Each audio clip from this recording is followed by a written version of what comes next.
Bismillahirrahmanirrahim. Assalamualaikum warahmatullahi ta'ala wabarakatuh. Perkenalkan, nama saya Robin Nurbais Rizky, perwakilan dari kelompok 2 yang beranggotakan Robin Nurbais Rizky, Ibu Nisa Nurul Kolbia, Ibu Tiara, dan Ibu Resma. Dengan menyebut nama Allah yang Maha Pengasih lagi Maha Penyayang, dengan ini kami panjatkan puji syukur atas kehadiratnya yang telah melimpahkan rahmatnya kepada kami, sehingga kami dapat mempresentasikan makalah kami yang berjudul Fungsi dan Kedudukan Bahasa Indonesia. Salawat serta salam tak lupa kami haturkan kepada baginda Nabi Muhammad SAW, kepada keluarganya, sahabatnya, dan kepada umatnya. Mudah-mudahan kita termasuk ke dalamnya.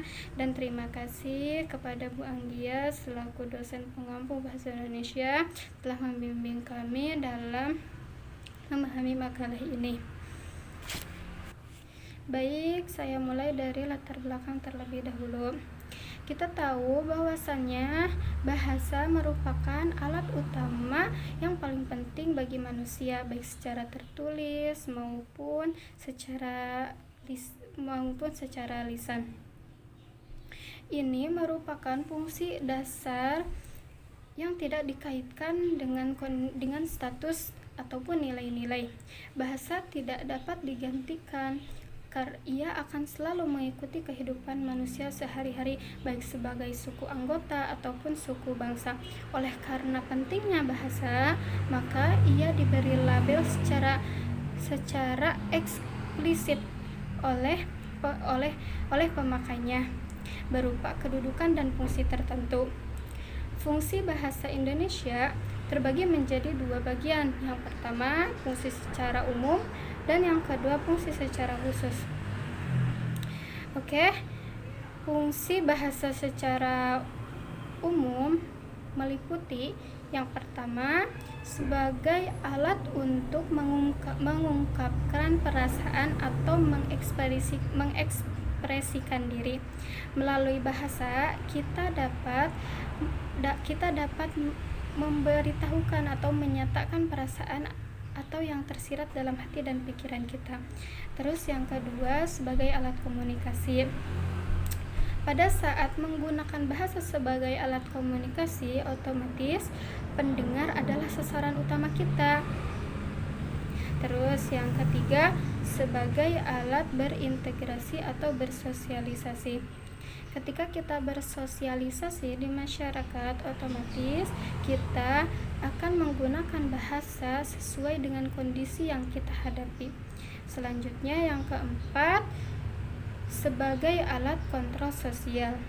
Pengetahuan yang dimiliki oleh manusia akan selalu melestarikannya demi kebaikan manusia itu sendiri. Selanjutnya, fungsi bahasa secara khusus meliputi satu, mengadakan hubungan pergaulan sehari-hari. Terus yang kedua, mewujudkan seni atau sastra. Terus yang ketiga, mempelajari bahasa-bahasa kuno. 4, mengeksploitasi diri. 4, mengeksploitasi iptek. Selanjutnya, pembahasan tentang kedudukan bahasa Indonesia itu sendiri. Kedudukan bahasa Indonesia berada di atas bahasa-bahasa daerah.